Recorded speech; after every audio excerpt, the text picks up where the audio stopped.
جب اونٹنی نے پتھر سے جنم لیا اور یہ معجزہ ظہور میں آیا تو ایمان والوں کے ایمان میں مزید پختگی آ گئی تھی اور ان کے مزید حوصلے بڑھ گئے تھے۔ اب وہ غریب ہونے کے باوجود ان کافروں سے ڈرتے تھے اور نہ ہی ان کی غلط باتوں کو سنتے تھے۔ کافروں نے حضرت صالح علیہ السلام کو خود ہی ایک بڑا ساحر مشہور کر دیا تھا۔ اب وہ حضرت صالح علیہ السلام کے ماننے والے لوگوں سے جھگڑتے تو ضرور، مگر زیادہ نہیں، یعنی حد سے نہ گزرتے۔ انہیں اونٹنی پر بھی سخت غصہ آتا، کیونکہ اونٹنی کو دیکھ کر ان کے مویشی بھاگ جاتے تھے اور پھر ایک روز پانی نہ ملنے کی وجہ سے انہیں اور بھی غصہ آتا۔ انہی وجوہات کی بنا پر ان میں کشیدگی بڑھتی چلی گئی۔ کبھی کبھی کوئی کافر غصے میں آ کر اونٹنی کو مار دینے کی دھمکی بھی دیتا۔ حضرت صالح علیہ السلام ان کی تمام باتوں سے واقف تھے، مگر اس کے باوجود وہ کافروں کو سمجھاتے اور انہیں ہدایت کرتے کہ ایک خدا کو مانو۔ ایک بار انہوں نے کشیدگی کے دوران لوگوں سے تبلیغ کرتے ہوئے کہا، اے لوگوں، تم بھلائی سے جلد چھٹکارا حاصل کرنا کیوں چاہتے ہو؟ کیوں برائی مانگتے ہو؟ اللہ سے اپنی بخشش کیوں نہیں چاہتے؟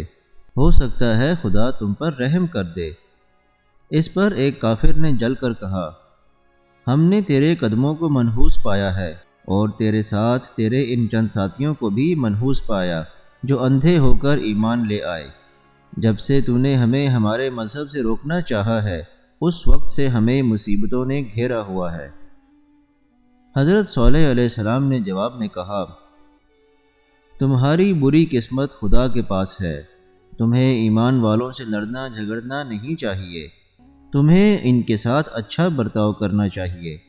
تمہاری قسمتوں کے ذمہ دار یہ ایمان والے نہیں بلکہ اللہ ہے، اور یہ اونٹنی جس سے تم جلتے ہو اور اس کے لیے دل میں برے خیالات کو جگہ دیتے ہو، یہ تمہارے درمیان اسی کی نشانی ہے۔ اونٹنی کا ذکر سن کر وہ اور بھی زیادہ بگڑ گئے اور طرح طرح کے الزام لگانے لگے۔ صالح علیہ السلام نے انہیں پھر نرمی سے سمجھاتے ہوئے کہا، سنو لوگوں، میں تمہیں پہلے بھی بتا چکا ہوں، اگر تم نے اس اونٹنی کو کوئی نقصان پہنچایا یا اسے ہلاک کر دیا تو خدا کی طرف سے تمہیں بہت بڑا عذاب بھگتنا پڑے گا، اور مجھے یقین ہے کہ تم میں سے ایک شخص کسی روز اس اونٹنی کو مار ڈالے گا، جس کی وجہ سے خدا تم پر عذاب ڈالے گا جو تم برداشت نہیں کر سکو گے، مگر پھر پچھتانے سے کچھ نہ ہوگا۔ کافروں نے صالح علیہ السلام سے جب عذاب کے بارے میں سنا تو بہت پریشان ہو گئے۔ وہ خدا کے عذاب سے ڈر گئے، مگر اپنے دلوں میں ایمان کے لیے پھر بھی جگہ نہ بنا سکے۔ پھر ان میں سے ایک نے حضرت صالح علیہ السلام سے پوچھا، اے صالح، وہ کون سا شخص ہوگا جو تیری اس پیدا کی ہوئی اونٹنی کو ختم کر دے گا، جس کے نتیجے میں ہمیں تیرے خدا کا عذاب بھگتنا پڑے گا؟ تو ہمیں اس شخص کا نام بتا دے، اس سے پہلے کہ وہ تیری اس اونٹنی کو ختم کرے ہم اسے مار ڈالیں، تاکہ یہ تیری اونٹنی بھی بچ جائے اور ہم بھی عذاب سے بچ جائیں۔ وہ ابھی اس دنیا میں آیا ہی نہیں ہے۔ صالح علیہ السلام نے انہیں بتایا، تو ہمیں اس کی نشانی بتا دے تاکہ ہم اس کو پہچان لیں اور پیدا ہوتے ہی اسے ختم کر دیں۔ جب انہوں نے بہت اصرار کیا تو صالح علیہ السلام کو بتانا ہی پڑا۔ انہوں نے اس کا حلیہ بتاتے ہوئے کہا، پیدا ہونے والے کے چہرے کا رنگ سرخ ہوگا اور بلی سی آنکھیں ہوں گی۔ صالح علیہ السلام کی اس پیشن گوئی کے بارے میں بات پھیل گئی۔ قوم کے سرداروں نے حکم جاری کیا کہ جس علاقے میں اس حلیہ کا لڑکا پیدا ہو، جس کی آنکھیں بلی کی طرح ہوں اور چہرے کا رنگ سرخ ہو، اسے فوراً ختم کر دیا جائے۔ لہٰذا حکم پر عمل کیا گیا۔ اس طرح یکے بعد دیگرے اس عمر کے 9 لڑکوں کو ہلاک کر دیا گیا۔ ان لڑکوں کی اموات کے بعد پوری بستی اور ہجر میں ہلچل مچ گئی۔ ہر ایک کی زبان پر اسی واقعے کا ذکر ہوتا۔ بہت سے لوگوں نے کہا کہ صالح کی بات پر عمل نہ کیا جائے، کیونکہ اس کی باتیں غیر یقینی ہیں، ہو سکتا ہے کہ اس نے جھوٹ بولا ہو اور اونٹنی کو ہلاک کرنے والے کا تعلق ہماری قوم سے نہ ہو۔ بعض نے اس خیال کا اظہار کیا کہ صالح ہماری قوم کے دشمن ہیں، وہ ہمارے ہاں پیدا ہونے والے بچوں کو ختم کروا رہے ہیں تاکہ ہماری نسل نہ بڑھ سکے۔ غرض یہ کہ جتنے منہ اتنی باتیں، ہر کوئی اپنی عقل کے مطابق بات کرتا۔ نتیجتاً لوگوں نے فیصلہ کیا کہ اب وہ کسی پیدا ہونے والے بچے کو ہلاک نہیں کریں گے، چاہے وہ اسی حلیے کا ہی کیوں نہ ہو جو حضرت صالح علیہ السلام نے انہیں بتایا ہے۔ انہیں یقین ہو گیا تھا کہ صالح علیہ السلام نے ان کے ساتھ یہ دھوکہ کیا ہے۔ وہ خوف جس نے ان کے دلوں میں جنم لیا تھا وہ آہستہ آہستہ ختم ہو گیا۔ انہوں نے صالح علیہ السلام کو تنگ کرنا شروع کر دیا اور طرح طرح سے ان کا مذاق اڑانے لگے۔ جب حضرت صالح علیہ السلام انہیں بتاتے کہ انہوں نے جو راہ اختیار کی ہوئی ہے وہ بالکل غلط ہے تو اس پر کافر جواب دیتے، اگر ہم غلط راہ پر ہوتے تو ہم اتنی دولت کے مالک نہ ہوتے، ہمارے پاس اتنی طاقت نہ ہوتی، اگر ہمارے خدا جھوٹے باطل ہوتے تو یہ کھیتیاں جو لہلہا رہی ہیں ہرگز ہری بھری نہ ہوتیں اور نہ ہی یہ باغات ہوتے جن کے پھل ہم کھاتے ہیں، ہمارے پاس یہ عالی شان محل نہ ہوتے جن میں ہم رہتے ہیں، جبکہ تم اور تمہارے ساتھی ایمان لائے ہیں، ان کے پاس کچھ بھی نہیں۔ اس پر حضرت صالح علیہ السلام فرمانے لگے، تم اپنی عیش و عشرت پر ناز نہ کرو اور نہ ہی خدا کے سچے رسول اور اس کے دین کا مذاق اڑاؤ۔ اگر تم اپنی دولت اور طاقتور ہونے پر گھمنڈ کرتے رہے تو یقین جانو یہ ایک ہی پل میں اجڑ کر رہ جائے گا، تم سے سب کچھ چھین لیا جائے گا، پھر نہ تو تمہارا وجود ہوگا اور نہ ہی تمہارا یہ ساز و سامان ہوگا۔ مگر کافروں پر ان کی باتوں کا کچھ اثر نہ ہوتا۔ پھر ایک روز وہ لڑکا بھی اس دنیا میں آن بسا جس کے بارے میں حضرت صالح علیہ السلام نے پیش گوئی کی تھی۔ اس پیدا ہونے والے کا وہی حلیہ تھا جیسا کہ صالح علیہ السلام نے بتایا تھا۔ اس کا چہرہ سرخ تھا اور آنکھیں بالکل بلی سی تھیں۔ یہ بچہ اب اپنے گھر میں پرورش پانے لگا اور کسی کو اس کی پرواہ نہ ہوئی۔ وہ بالکل عام بچوں کی طرح بڑھ رہا تھا۔ اپنا بچپن گزارنے کے بعد جب اس نے جوانی میں قدم رکھا تو اسے دیکھ کر سب سے زیادہ ان عورتوں کو ملول ہوا جن کی گودیں اجڑ گئی تھیں، جن کے جگر گوشوں کو دنیا میں قدم رکھتے ہی موت کے گھاٹ اتار دیا تھا۔ انہیں اس لڑکے کو دیکھ کر بہت افسوس ہو رہا تھا۔ وہ سوچ رہے تھے اگر ہم صالح کی باتوں میں آ کر اپنے بچوں کو قتل نہ کرتے تو آج وہ بھی اس طرح جوان ہوتے۔ صالح نے ہمارے ساتھ بہت برا سلوک کیا ہے، اس نے ہماری نسل کو تباہ و برباد کر دیا، اس نے ہم سے دشمنی کی ہے۔ اب ان 9 افراد جنہوں نے اپنے بیٹے کو حضرت صالح علیہ السلام کے کہنے پر اپنے ہاتھوں سے مار دیا تھا، انہوں نے فیصلہ کیا کہ اب وہ صالح علیہ السلام کو بھی غلط پیش گوئی کرنے کے الزام میں قتل کر دیں گے۔ ان سب نے مل کر صالح علیہ السلام کو مارنے کا تہیہ کر لیا اور اس کے لیے بہانہ ڈھونڈنے لگے۔ یہ کافر جانتے تھے کہ صالح علیہ السلام رات مسجد میں ہی سو کر گزارتے ہیں، چنانچہ ان کے پاس اس سے بہتر موقع اور کوئی نہیں ہو سکتا تھا۔ وہ رات کو بستی سے نکل کر مسجد کے سامنے والی پہاڑی کے اس درے میں چھپ گئے جہاں سے صالح علیہ السلام گزرا کرتے تھے۔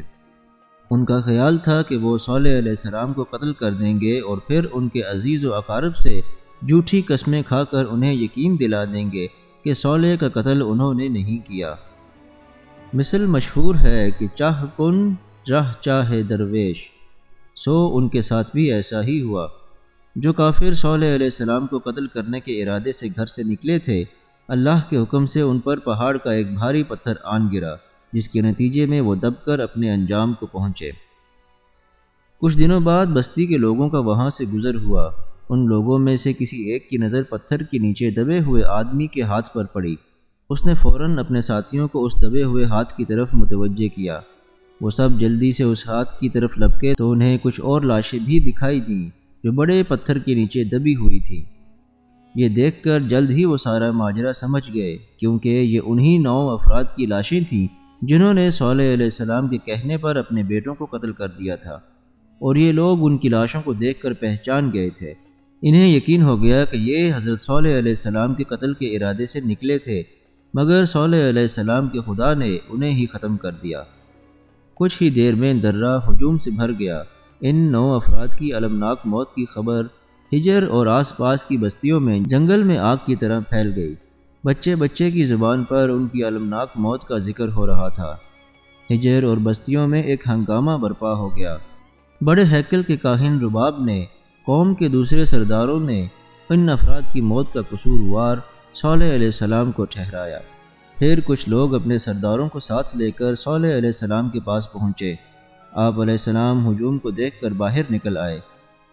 صالح علیہ السلام ابھی ان کے آنے کا سبب پوچھنے ہی والے تھے کہ ان سے پہلے ایک سردار ان سے مخاطب ہوا اور کہنے لگا، اے صالح، پہلے تو نے یہ ظلم کیا کہ ان کے معصوم بچوں کو قتل کروا دیا، اور اب انہیں بھی بستی سے باہر لا کر قتل کر دیا۔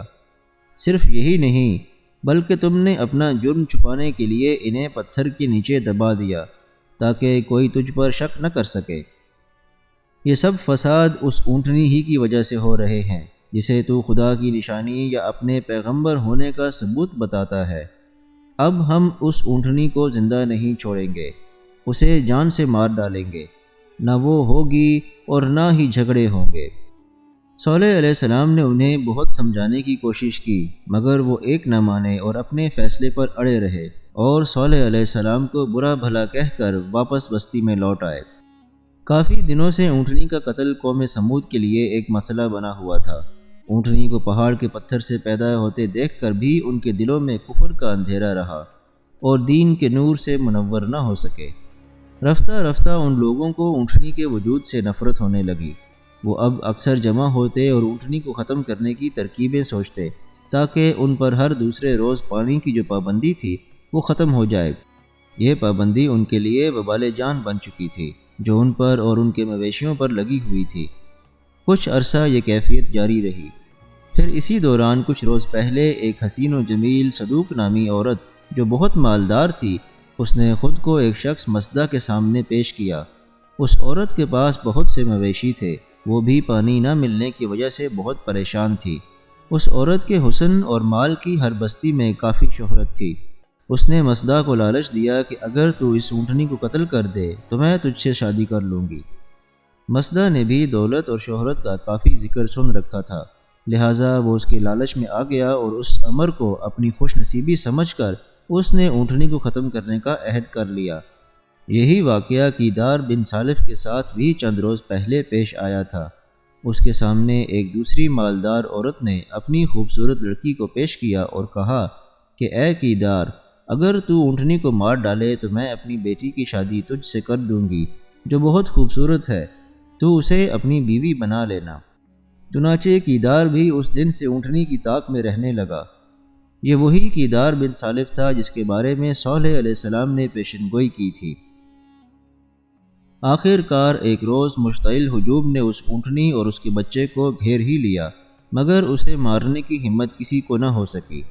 کیدار اس ہجوم سے کچھ پیچھے کھڑا تھا اور مسدہ کچھ ڈرا ہوا سا لگ رہا تھا۔ کیدار کی یہ کوشش تھی کہ وہ ہجوم کو چیرتا ہوا آگے بڑھ جائے اور اونٹنی کو مار ڈالے۔ پھر اس نے ایسا ہی کیا۔ وہ ہجوم کو چیرتا ہوا آگے بڑھا اور بے خوف و خطر اس نے اپنے نیام سے تلوار نکال لی اور اونٹنی کی کونچیں کاٹ ڈالی۔ اونٹنی زخمی ہو کر جیسے ہی نیچے گری، اس نے فوراً اس کی گردن پر تلوار کا حملہ کیا۔ کیدار بن سالف کے چہرے پر ذرا بھی خوف نہ تھا۔ کیدار کو دیکھ کر مسدہ کو بھی جوش آیا۔ اس نے بھی ہمت کی اور اونٹنی کو مارنے کو بڑھا، مگر اس سے پہلے کہ مسدہ اپنی تلوار سے اس پر وار کرتا، اونٹنی کیدار کی تلوار کی ضربیں کھا کر دم توڑ چکی تھی۔ اونٹنی کا بچہ یہ ہنگامہ دیکھ کر اس پہاڑ کی طرف بھاگ گیا جس کے اندر سے بچے کی ماں نے جنم لیا تھا۔ جب اونٹنی کی ہلاکت کی خبر صالح علیہ السلام کو ہوئی تو وہ مسجد سے نکل کر آبادی کی طرف آنے لگے، مگر انہیں وہ ہجوم راستے میں ہی مل گیا۔ اس ہجوم میں مسدہ اور کیدار بھی شامل تھے۔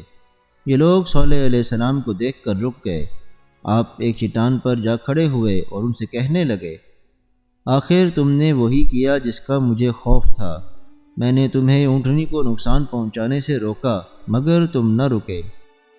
اب تم اپنے گھروں میں 3 دن اور گزار لو۔ یہ ایسا سچا وعدہ ہے جس میں ذرا بھی جھوٹ نہیں ہے۔ صالح علیہ السلام کی یہ بات سن کر وہ لوگ گھبرا گئے اور سوچنے لگے کہ شاید 3 دن بعد انہیں عذاب بھگتنا پڑے گا۔ ان میں سے کچھ کے دلوں میں خوف بیٹھ گیا۔ وہ صالح علیہ السلام سے کہنے لگے، اے صالح، ہم سب نے اونٹنی کو ہلاک نہیں کیا۔ اونٹنی کو صرف اسی نے ہلاک کیا ہے جس کی تو نے پیش گوئی کی تھی، اور اس کے ساتھ مسدہ بھی مل گیا تھا اونٹنی کی ہلاکت میں۔ ان دونوں نے ہی مل کر اونٹنی کو ختم کیا ہے اور کسی نے اونٹنی کو ہاتھ نہیں لگایا۔ اس پر صالح علیہ السلام نے کہا، اونٹنی کا وجود تم سب کو برا لگتا تھا اور اس کی ہلاکت ہی تم سب کی منشا تھی۔ لیکن اگر تم چاہتے تو اسے مارنے والے کا ہاتھ پکڑ سکتے تھے، لیکن اب اگر تم اونٹنی کے بچے کو تلاش کر کے لے آؤ تو ہو سکتا ہے کہ تم پر آنے والا عذاب ٹل جائے۔ سب لوگ عذاب کے خوف سے اونٹنی کے بچے کو تلاش کرنے پہاڑوں کی طرف دوڑے۔ انہوں نے علاقے کا کونا کونا چھان مارا، مگر اونٹنی کا بچہ انہیں نہ مل سکا۔ آخر وہ مایوسی کی حالت میں واپس صالح علیہ السلام کے پاس آئے، جو اس وقت مسجد میں بیٹھے خدا کی عبادت میں مصروف تھے۔ انہوں نے صالح علیہ السلام کو بتایا کہ اونٹنی کا بچہ انہوں نے ہر جگہ تلاش کر لیا مگر کامیابی نہیں ہوئی۔ صالح علیہ السلام نے کہا، اب تم لوگوں کو عذاب الہی سے کوئی نہیں بچا سکتا۔ پھر آپ علیہ السلام نے لوگوں کو عذاب کی نشانیاں بتاتے ہوئے کہا، عذاب کے پہلے دن تم سب کے چہرے زرد پڑ جائیں گے، دوسرے دن تمہارے چہروں کا رنگ سرخ ہو جائے گا، اور پھر تیسرے روز تمہارے چہروں کا یہ سرخ رنگ سیاہی میں تبدیل ہو جائے گا اور تمہارے چہرے کالے ہو جائیں گے۔ اس کے بعد تم پر مزید خدائی عذاب نازل ہوگا، جو صرف تمہارے لیے ہی نہیں بلکہ ساری قوم کے لیے ہوگا۔ بادشاہ جندہ بھی اس عذاب میں مبتلا ہوگا، اور بڑا ہیکل کا کاہن بھی اس عذاب کی لپیٹ میں آئے گا، جس نے مجھے ساحر کا نام دے کر مشہور کیا تھا اور میرا مذاق اڑایا تھا۔ خدا کو جھٹلانے والے صرف تم ہی چند نہیں ہو، بلکہ تمہاری ساری قوم نے خدا واحد کو جھٹلایا ہے اور سرکشی کی ہے۔ اس عذاب سے صرف وہی بچ سکیں گے جو خدا واحد پر ایمان لے آئے ہیں، انہیں اس عذاب سے کوئی تکلیف یا نقصان نہیں پہنچے گا۔ پھر صالح علیہ السلام کی پیشگوئی کے مطابق اگلے روز عذاب کی علامتیں ظاہر ہونا شروع ہو گئیں۔ پہلے دن تو ان کے چہرے زرد ہو گئے، دوسرے دن ان پر سرخی آ گئی، اور تیسرے روز ان سب کے چہرے سیاہ ہو گئے۔ جب ان تینوں رنگوں نے اپنا رنگ ان کے چہروں پر جمایا تو انہیں صالح علیہ السلام کی پیغمبری پر یقین آنے لگا اور انہیں سچا ماننے لگے، مگر ضد میں آ کر انکار کرتے رہے۔ لیکن اب ان کے چہروں پر موت کی زردی چھائی ہوئی تھی۔ پھر اسی رات ایک ہیبت ناک آواز نے پوری وادی القریٰ کو سر پر اٹھا لیا، اور سب لوگ اسی حالت میں مر گئے جس حالت میں وہ بیٹھے تھے۔ ادھر کافروں پر خدا کا عذاب نازل ہوا، اور دوسری طرف خدا نے صالح علیہ السلام اور ان کے ایمان والے ساتھیوں کو اپنی امان میں لے لیا۔ جب دن کی روشنی نے رات کے اندھیرے کو نگل لیا اور ہر طرف صبح کا نور پھیل گیا، تو بستی میں ہر طرف تباہی ہی تباہی پھیلی ہوئی نظر آئی۔ نہ بادشاہ کا وہ عالی شان محل تھا جس میں بادشاہ بڑی شان سے رہا کرتا تھا، اور نہ ہی بڑے ہیکل کے وہ مکان تھے جو پتھروں کو تراش کر بنائے گئے تھے۔ سب کچھ تباہ و برباد، نیست و نابود ہو کر رہ گیا، ان سب کو زمین نے نگل لیا تھا۔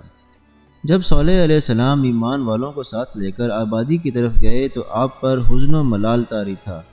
وہ ہجر جو کچھ دن پہلے ایک پر رونق شہر بنا ہوا تھا، تباہ ہو کر کھنڈر بن گیا تھا۔